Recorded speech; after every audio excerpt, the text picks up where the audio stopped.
Okay, the next question, and which is very important and very pertinent question, that why do we need an amendment? हमें क्यों ज़रूरत पेश आती है, किस हालत में हमें ज़रूरत पेश आती है कि हमें अमेंडमेंट करना पड़े? तो अमेंडमेंट के लिए या तो ये है कि we are facing a new phenomenon, a new challenge, और उसके लिए कॉन्स्टिट्यूशन के अंदर एग्जिस्टिंग कोई जो जो आर्टिकल्स है, जो प्रोविजंस मौजूद है, जो सेक्शंस है वगैरह, उसमें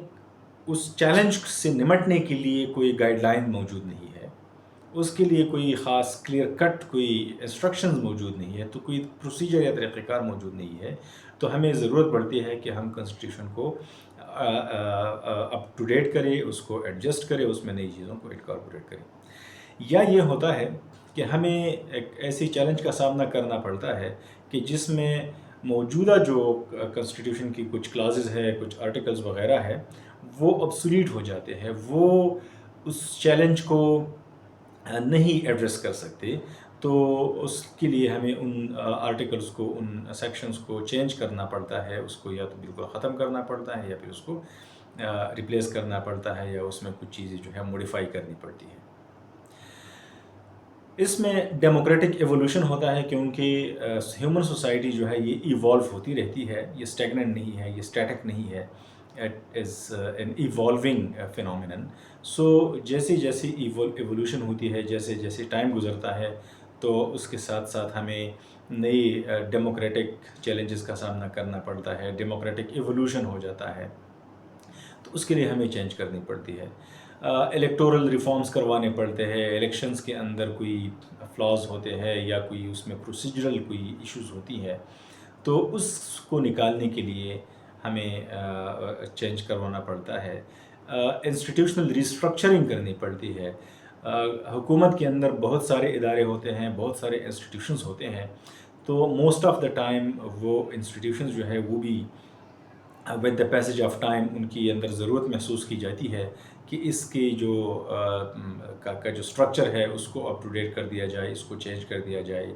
इसमें नई चीज़ें शामिल की जाए या पुरानी चीज़ें हैं उनको ख़त्म कर दी जाए। तो इसका मतलब ये हुआ, मुख्तसर हम ये कह सकते हैं, या ह्यूमन राइट्स के हवाले से आपको कोई चैलेंज का सामना करना पड़ रहा है,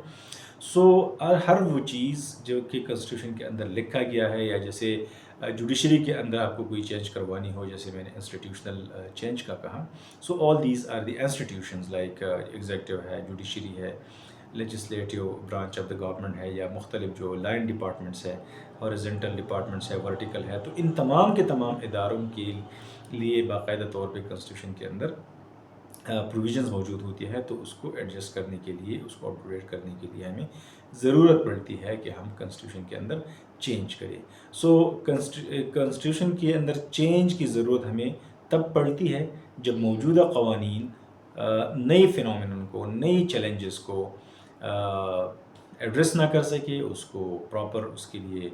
कोई प्रोसीजर मौजूद ना हो, so then we are going for the amendments. इसके अलावा इकनॉमिक डेवलपमेंट होती है, टेक्नोलॉजिकल चेंजेस होती है, या एडमिनिस्ट्रेटिव रिफॉर्म्स करवाने होते हैं, तो इन तमाम किस्म की सूरत हाल से निमटने के लिए हमें जो है कॉन्स्टिट्यूशनल अमेंडमेंट की ज़रूरत पड़ती है, और हम उसको करवा देते हैं। अच्छा, एक और जो मैंने स्टार्ट में कहा कि पाकिस्तान का जो कॉन्स्टिट्यूशन है दैट इज़ फ्लेक्सिबल, या इसमें चेंज जो है वो करवाई जा सकती है, ये एक इवोल्यूशन के प्रोसेस से गुज़र रहा है, और इस वक्त तक इसमें हम 27 अमेंडमेंट्स करवा चुके हैं। सो यहाँ पर ये ज़रूरी है कि हम ये भी समझें कि कॉन्स्टिट्यूशन के टाइप्स कितने होते हैं। तो नॉर्मली कॉन्स्टिट्यूशन के 2 टाइप्स होते हैं, एक को हम कहते हैं फ्लेक्सिबल कॉन्स्टिट्यूशन, एक को हम कहते हैं रिजिड कॉन्स्टिट्यूशन, और एक तीसरा किस्म भी उसको हम काउंट कर सकते हैं, जिसको हम कहते हैं सेमी रिजिड और सेमी फ्लेक्सिबल कॉन्स्टिट्यूशन।